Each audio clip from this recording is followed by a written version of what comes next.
know if it's going to do any good. It will. It'll do good. It is. Well, you know, it's one of those things. If we want the county to understand that you know, it's not just us that says compost is good. We want them to realize that this is a global thing. That, you know, it's not going to be. This is not going to go away. No. And people aren't going to let this go away. And the more they realize that, hey, we've got to do something with this, and burying it is not the option, then they have to come up with other ways to do this. Of course, composting is one big, huge one, and you know, it's very beneficial what we get out of this. We actually have other things that we're working on too, in ways to deal with stall waste and things like that. And a lot of them are like cutting edge technology type thing. And, you know, when the county comes in and does something like this, they end those types of programs. So it's creating a whole issue globally, not just locally. And, you know, we've got a petition out on change.org. And, you know, we hope that people can sign that petition and just kind of let the county commissioners know here that, hey, look, what these guys are doing is natural. Compost is natural. Everything's going to compost. So whether I've got it in a windrow to compost or it's sitting out here on the ground somewhere, it's going to compost. So, you know, we need to let these commissioners know that you know, we've got a whole community out there that supports composters and that supports using of compost and making of compost. So there's going to be a link in the description of this video so you guys can sign the petition, help these guys out. It's definitely a battle, isn't it? It's definitely a battle, and the bad part is you know, the hardest battle is the battle against misinformation, because you know, people talk about how we're destroying the environment and how we're, you know, where the leachates are coming off of this and just killing the aquifer.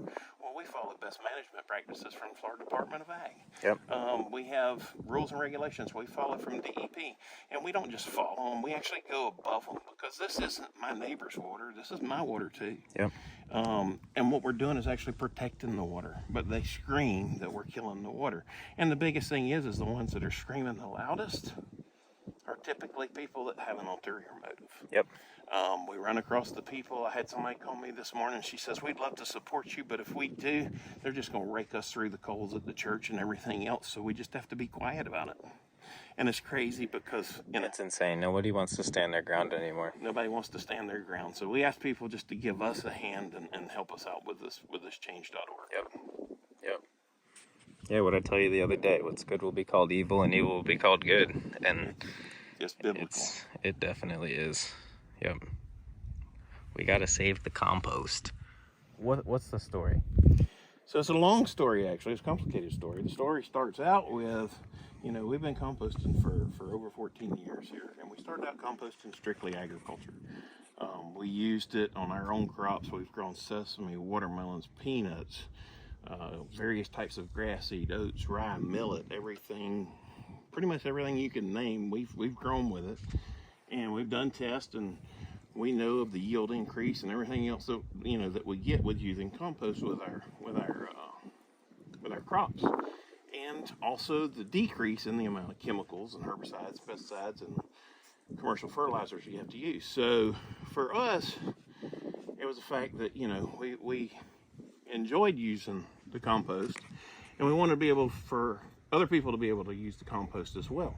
So when we started talking about it, well, the state of Florida requires that you have a DEP registration in order to be able to sell or give away your compost or anything. So we got a registration with the DEP, and a large local company all of a sudden had an issue with that because they wanted to have all this material. They have a large compost facility down south that they haul to, and they just wanted all this material for themselves. So they brought it up with the local county commissioner that we needed to be shut down, that we were breaking laws. And actually before that, they took it to a state representative who had the DEP, Florida Department of Ag, water management districts, everything else that came out here, and went through every single thing we've got from the whole facility here, through all of our paperwork, everything else. Couldn't find any issues whatsoever, and basically that just went away. So they decided to try it at the local level. So now they've taken it to county commissioners. So they've got the county commissioners trying to close us down, saying that they don't have a land use for composting. But the funny part is when we compost agriculturally, we have to do it in an agricultural area. But now all of a sudden, if you get a commercial registration, we don't want you in an agricultural area, which makes no sense to me. So that's the way that they're trying to do this. And not only are they trying to say we don't want this, they want to blackball this to the point that they are labeling composting of horse manure in with casinos and marijuana dispensaries and adult video stores. They're actually putting it on the blackball list for our county. So it's totally ridiculous what we're doing. That's insane. And the crazy part of the fact is this horse manure that they're doing this with, and we're in the horse capital of the world. Marion County's right next door to us, a half a mile away over here, and they have the highest sales of horses in the state of Florida in the 2017 Ag Census. We're in Levy County. We have the second highest sales. Levy County had the 8th highest sales in the whole United States of horses and horse products in the 2017 census. And back then, the property next door to us over here that's now all horse farms, that was actually pine trees, and now it's horse farms. We're getting more and more horse farms, and there's nowhere for this stuff to go other than us composting it or them burying it. Yeah, more horses, and making this is illegal out of their crap. Making this is illegal out of the crap. And we donate this to schools. We donate it to churches. We donate it to feeding programs and everything else. And it's just, to us, it's horrific what this county's trying to do. It's insane. Yeah. It's crazy. I've never seen it. Makes zero sense whatsoever. It makes you wonder what kind of political games are going on there too. So. Yep. Then you start talking about the biology of the soil, and you talk about the microbes in the soil and how good it is and how it saves the planet actually, and how we're removing carbon from the atmosphere and actually sequestering it so it's not causing issues. That kind of thing. I know. And he was like, you do that every day, and it's like it's natural to you with talking. And I said, I know, but once you put a camera out, it just that's how it is with me. I know. But it's I love it. I love the dirt. I've always been a nerd for science. And soil is so diverse. The microbiologies within the soil, and even just looking at the soil makeup with the sands and the organic matter and the clays in it and everything else, the sizes of sands and the shapes of them, and it's just an amazing, it's a whole other ecosystem that we don't even pay attention to. We walk on it every day, but this provides our life to us, and we don't even realize it. You are what you eat. From dust we came, to dust we return. 100%. And the bad part is that we've abused it for so long that now we're sitting here trying to figure out how can we get it built back up again. Because, in the old days, the buffalo, they roamed through this whole area out here just fertilizing the ground every time they come through. And then the next time they come through, they had big old lumps of grass to eat. And so we sit and plant plants, though, one right after the other, after the other, after the other, and we had to use commercial fertilizers, and we just start depleting the soil and tearing it up more and more and more and more. Till we get to the point where it's just barren land. Yeah, and I always joke. I mean, I joke, but then at the same time, it's not joking. I'm like dead serious. But I always tell people tilling is killing. It's 100% is what it is. I mean, at the point that we're at right now, we've done so much damage that we have to till. We have to get this put down into the soil. We can't just top apply it. I mean, you can put this on top and just grow straight in it and stuff. But if you want to get that health started quick, you've got to start getting the organics down deeper. Because all these organics, they hold the moisture, they hold the nutrients, they hold everything.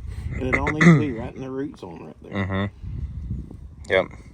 Well, we can also trust the biology, and worms alone will pull this stuff from the surface down. 100%. I mean, nowhere in nature does a tiller come through.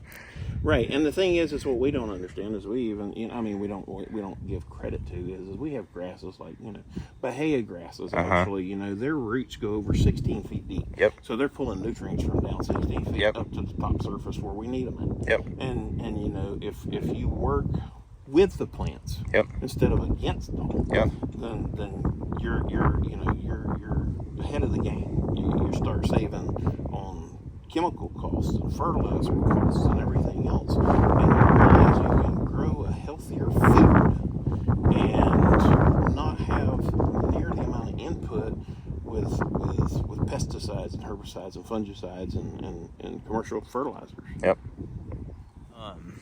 What I like most about this is there's so much like small bits of wood in there that it's perfect surface area for all the biology.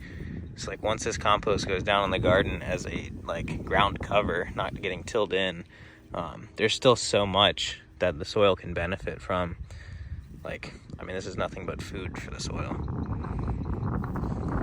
Wouldn't you agree? Oh yeah, 100%. We actually, That's good one stuff. of my favorite things is actually getting out here and pulling samples and running them through the microscope up in the office up there and seeing what all I can find, because I just, like I say, I love the soil biology. I love the live soil, Yeah. the living soil, a healthy soil. Yep. And everybody, you look at it and you see all the different microorganisms in it, and you start learning the different things that they do and how they benefit plants and everything else, and you realize if it wasn't for them, the plants wouldn't be alive, and neither would we. Yep. That's good for me. Right. So we're actually, this is our potting mix. The wind's blowing like crazy again. So we have the potting mix here, and we have the compost over there we'll go look at here in just a second. But both of our products are actually registered with QCS out of Gainesville, which is an organic certifying company. And from our understanding, we actually have the only organic facilities that they recognize between Miami and Atlanta. Oh wow, I didn't realize that. Yeah, so That's awesome. it was a good thing for us actually getting listed when we thought it was awesome. So we ship material all the way up to the Georgia line and all the way down to Fort Myers area. That's awesome. Sweet. So the stuff you're playing with now, that is your potting mix? This is our potting mix. So typically what this is our nurseries like to use this when they go to upsize their pots. So when they go from the quarts or whatever, and they go into the gallons, or they go to 3 gallons, from 1 gallon to 3 gallons, they use this material. It's a lot lighter, it's a lot fluffier, so it's got a lot more chip in it. Mm-hmm. I actually took a load of this to the farm like a week ago. Yes. Last week, and Katarina, who's our like head nursery girl, she saw it and she's like, I want it, that's mine. She's like, I love it, it's so much better than the stuff we use. Yes, our local nurseries use this and they love it. So it's real light, like I say, especially when you go to upsize like that. So it's real light, it has a lot of air. Yeah. It has water holding capabilities, but it also doesn't flood out. It lets the water drain on through. It has good drainage. So. Yep. Yeah, it's good stuff. I really like it. Good deal. The compost is a lot smaller material. It's been ran through a 3/8 screen actually, so there's nothing larger than 3/8 in it.